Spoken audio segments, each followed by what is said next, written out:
తెలుగు రాష్ట్రాల్లోని పలు పెట్రోల్ బంకులు మూతపడుతున్నాయి. బంకుల బయట నో స్టాక్ బోర్డు పెడుతున్నారు. వాహనదారులు బంకుల వద్దకు వచ్చి వెళ్లిపోతున్నారు. పెట్రోల్ డీజిల్ లభించే బంకుల వద్ద ట్యాంక్ ఫుల్ చేస్తున్నారు. అయితే నిజంగానే పెట్రోల్ డీజిల్ లేదా కావాలని బ్లాక్ చేస్తున్నారా? మరింత సమాచారం మా కాకినాడ ప్రతినిధి రాజేష్ అందిస్తారు. పశ్చిమ ఆసియా, ఇరాన్, ఇరాక్, అమెరికా యుద్ధం నేపథ్యంలో ఇప్పటికే పెట్రోల్ బంకుల వద్ద బారులు చేసిన జనం చెప్పొచ్చు. ఇటువంటి నేపథ్యంలో రెండు తెలుగు రాష్ట్రాలకు సంబంధించి ఇప్పటికే హైదరాబాద్లో కూడా ఎక్కడికెక్కడ నో స్టాక్ బోర్డులు పెట్టడంతో కూడా ఒక ప్యానిక్ సిచ్యువేషన్ క్రియేట్ అయింది.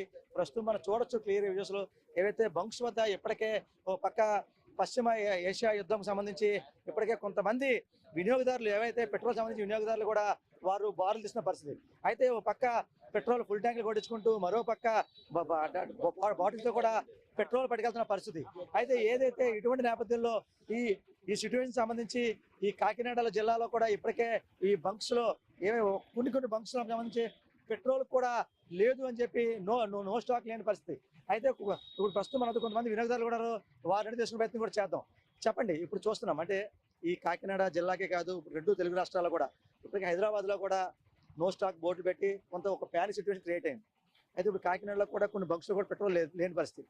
ఒక వినియోగదారుడిగా ఇప్పుడు చూస్తున్నారు ఈ సిచ్యువేషన్ ఎంతసేపు వెయిట్ చేసి చూశారు, అసలు పరిస్థితి ఎలా ఉంది? యుద్ధం వల్ల పబ్లిక్ అయితే బాగా ప్యానిక్ అవుతున్నారు. అంటే ఫస్ట్ ఆఫ్ ఆల్ ఏంటంటే పెట్రోల్ చాలా చోట్స్ ఏంటంటే నో స్టాక్ అని చెప్పని బోర్డ్స్ కూడా కనబడుతున్నాయి. సో వీటి వల్ల ఏంటంటే ప్రభుత్వం కూడా వీలైనంత తొందరగా దీనికోసం ఒక డెసిషన్ తీసుకోవాలని చెప్పని యాజ్ ఎ పబ్లిక్ మెంబర్ గా నేను కోరుకుంటున్నాను. ఎందుకంటే దీనివల్ల ఈ క్రూడ్ ఆయిల్ ఎఫెక్ట్ అనే దాని వల్ల పబ్లిక్ మీద చాలా ఎక్కువ పడుతుంది. ఎప్పుడు రేట్లు పెరుగుతాయి అని చెప్పని చాలా భయంతో ఉంటున్నారు.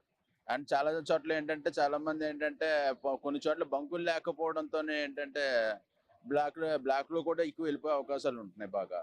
సో వీలైనంత తొందరగా ఈ యుద్ధానికి పరిష్కారం దొరకని చెప్పని నేను కోరుకుంటున్నాను. ఇప్పుడు చూస్తున్నాం అంటే ఇప్పుడు మీరు ఒక మెడికల్ ట్రిప్ అనుకుంటున్నాం అంటే ఇప్పటికే మీరు రూరల్ ఏరియాస్ కూడా తిరుగుతూ ఉంటారు. రూరల్ ఏరియాస్ లో బంకులు తీసి ఉండి పెట్రోల్ అందుబాటులో ఉంటుందా? రూరల్ ఏరియాస్ లో చాలా వరకు బంకులను కూడా నో స్టాక్ అని చెప్పని ఉంటున్నాయండి. అందుకని ఒకే చోట వెళ్ళిన చోట మేము బల్క్ గా కొట్టించుకొని వెళ్ళాల్సి వస్తుంది మాకు. అంటే ఇప్పటికే మీరు మార్నింగ్ నుంచి కూడా వెయిట్ చేసిన పరిస్థితి. అంటే ఒక బంకు వస్తే సుమారు ఎంతసేపు సమయం పడుతుంది? సుమారుగా 15 to 20 minutes టైం అనేది పడుతుంది సార్ ఇక్కడ. అంటే ఇప్పటికైనా కూటమి ప్రభుత్వం, కేంద్ర రాష్ట్ర ప్రభుత్వం దీని మీద నిర్ణయం ఏం తీసుకుంటే బాగుంటుంది? త్వరగా దీని మీద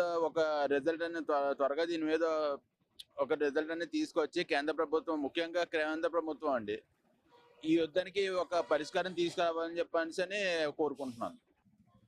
చెప్పండి, అంటే ఇప్పటికే అంటే ఈ సిచ్యువేషన్ సంబంధించి అలా కదండి, అంటే ఇప్పుడు స్టాక్ అంతా అందుబాటులో ఉంటుంది అసలు? స్టాక్ అయితే నో ప్రాబ్లం లేదండి. బయట నుంచి ఏదో ఫేక్ న్యూస్ వచ్చిందో తెలియదు కానీ మాకు ఎటువంటి ప్రాబ్లం లేదైతే మాకైతే, మా సైడ్ నుంచి అయితే నో ప్రాబ్లం. స్టాక్ అంతా పూర్తిసారి అందుబాటులో ఉందండి. ఇప్పుడు దాకా అయితే మాకు ఎటువంటి పైనుంచి ఏం లేదు అని ఎప్పటికప్పుడు మనకి స్టాక్ వచ్చేస్తుంది, నో ప్రాబ్లం. అంటే కొంతవరకు అంటే ఇప్పుడు చూస్తున్నాం బయట అంటే ఈ హెచ్పి బంక్స్ కానీ లేకపోతే ఐఓసిఎల్ కానీ ఇదంతా కూడా కోటా అంటే ఏవైతే కోటా పద్ధతులు ఇస్తుందని చెప్తారు, అది నిజమేనంటారా? కోటా పద్ధతి కాదండి, ఇదివరకు క్రెడిట్ ఇచ్చారండి, ఇప్పుడు క్రెడిట్ ఇవ్వనంటున్నారు అంతే సేమ్. కానీ అక్కడ స్టాక్ అయితే ఉందండి. క్రెడిట్ అంటే అరువు ఇవ్వట్లేదు, క్యాష్ ఇచ్చి తీసుకోమన్నారు అంతే. మాకైతే ప్రాబ్లం లేదు, మాకు స్టాక్ అయితే ఉందండి, నో ప్రాబ్లం. అంటే ఇప్పుడు వస్తున్న కస్టమర్లకి డీజిల్స్ కానీ పెట్రోల్ కానీ సేమ్ రేట్, ఏ రేట్లు అండి, రేట్లు అయితే ఏమేమి పెరగలేదు తగ్గలేదు, సేమ్ రేట్లో ఉన్నాయి. డీజిల్ పెట్రోల్ కూడా అందుబాటులోనే ఉందండి.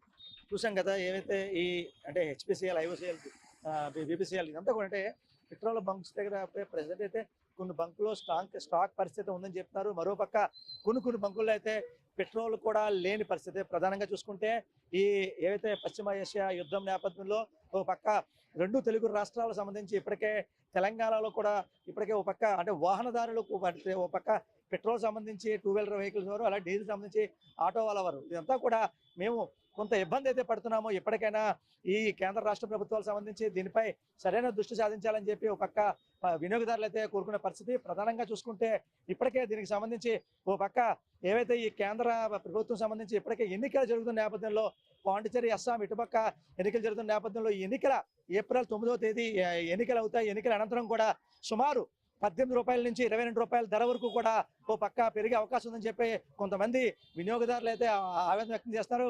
దీనిపై కేంద్ర రాష్ట్ర ప్రభుత్వాలు ఖచ్చితంగా దీన్ని ప్యానిక్ సిచ్యువేషన్ క్రియేట్ చేయకుండా ఓ ఓ పక్క ధరలు కూడా పెంచకుండా ఏవైతే ఈ యొక్క పెట్రోల్ డీజిల్ కూడా వినియోగదారులకు అందుబాటులో ఉండే విధంగా కూడా చర్యలు చేపట్టాలని చెప్పి ఓ పక్క వినియోగదారులు అయితే కోరుకునే పరిస్థితి. ప్రధానంగా చూసుకుంటే ఇప్పటికే ఓ పక్క జొమాటోలు ఏవైతే జొమాటో సంబంధించి ఖచ్చితంగా మేమంతా కూడా టూ వీలర్ మీద తిరుగుతాము, మాకంతా కూడా అందుబాటులో ఉండే విధంగా కూడా ఖచ్చితంగా చూడాలి.